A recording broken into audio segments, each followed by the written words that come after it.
Hi everyone, I'm John Marion, the chairman of the Woodstock International Food Festival, and I'm with Father Matt, the priest of the parish, St. Elizabeth Orthodox Church, where the food festival is hosted. And we're standing in the kitchen right now, as a matter of fact, where a lot of the cooking takes place for the festival. So Father, thanks for coming back on our video, and we'd love to hear about your background and how did you get involved in making pierogis, and I know you have an extensive experience doing that growing up. So tell us a little bit about that. Yeah, I guess I do have extensive experience. I have not thought about it like that because it's almost like a little bit of second nature to me, as growing up in an Orthodox church at St. Michael's in Binghamton, New York, which over the years has actually been winning at contests that Mrs. T's Pierogi puts on as the pierogi capital of the world. Oh, wow. And the reason that they call it that is because the parish there has a tradition during Lent to do pierogi sales on Fridays, and over, the 50 plus years that this has been going on there, they have sold millions of pierogi. And Wow. all of the work was always done as a gift of the parishioners at that church to the church itself. So they're all volunteers, and they come Monday, Tuesday, Wednesday, Thursday, Friday, not just during the time where they're making it, but they're there all week preparing and doing like a lot of the work like we do for our festival, except they do that, imagine, for like 2 months at a click instead of Wow. like a couple months preparing for 2 days. That's a lot of pierogis they make during that time then. Yeah, so even the kids at the parish are like highly involved. So when I was a little kid, I was probably in the way.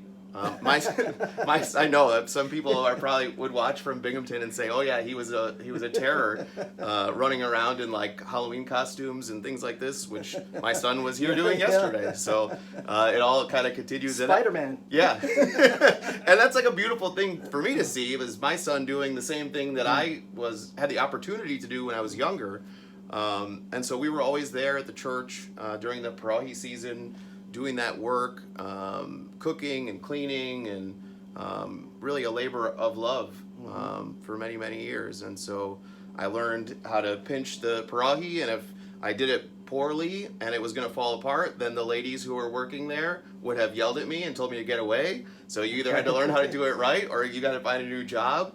And so it's a whole operation, and there's lots of steps to it, and it was really a joy. So that was real hands-on training, literally passed on from generation to generation, and you brought that here to Woodstock. Yeah. And we're continuing that tradition. Tell us a little bit about maybe the ethnic background of your family in particular. I know that the pierogis are kind of from a region of the world in Eastern Europe, but what is your particular history and family background?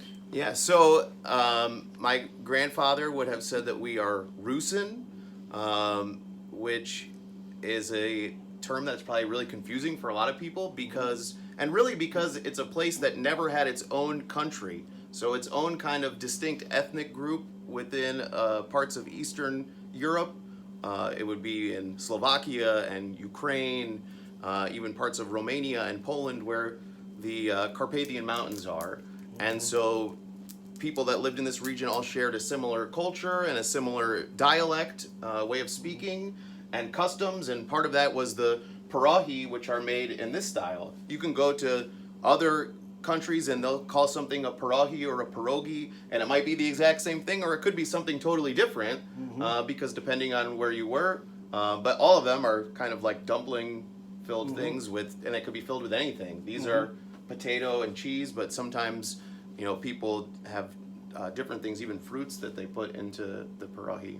Okay. Now I see that most of these are the size that we're serving at the International Food Festival. Yeah. But there's something in here that's really huge that we're going to show a close-up in just a second. I'm going to have Father Matt show you this other size pierogi that we have here. So what's going on here? Yeah, well, I will just say we got a little overzealous. Maybe we cooked too many potatoes, and we had some extra ingredients at the end of the evening, and so we decided to make a giant pierogi, which as far as I know, one thing that St. Michael's in Binghamton has not done with their pierogi is make a gigantic one. So maybe we're starting a new tradition here in Woodstock. Okay. Yep. But here is our giant pierogi, And you can see the normal sized ones underneath, and this is a really big one. I think what we're gonna do is just throw it in the pot with all the other ones, and some lucky person is gonna maybe get that in their order. I don't know. Wow, okay. That's a good deal, because I think it's a dozen for $8, and no, half dozen for $8 and $15 for a dozen pierogis. So if you get 11, if you order a dozen and get 11 of these small ones plus this big one, you're getting You're the you're lucky deal winner of the festival. Yeah, you're the lucky winner. Good. So that's got to be the world's largest pierogi. I mean, I think I heard some folks in the church talking about the Guinness record, which was a lot bigger than that. This one's probably like 5 pounds. So I don't know if you remember what they said. About 123 pounds, actually. 123 pounds. In Pittsburgh. So we're gonna, what do you think about breaking that record? I mean, I was amazed that it was pretty easy to make one this size. So I think we got a good shot that if we put our heads together and we get a really big table, we could probably make the world's biggest pierogi and bring that record to Woodstock, Georgia, which I would be very proud to have. That's awesome. We might become the new pierogi capital if we can make the world's biggest pierogi. I mean, absolutely. Even in Georgia, like, I think we could do this. So that is our potential claim to fame.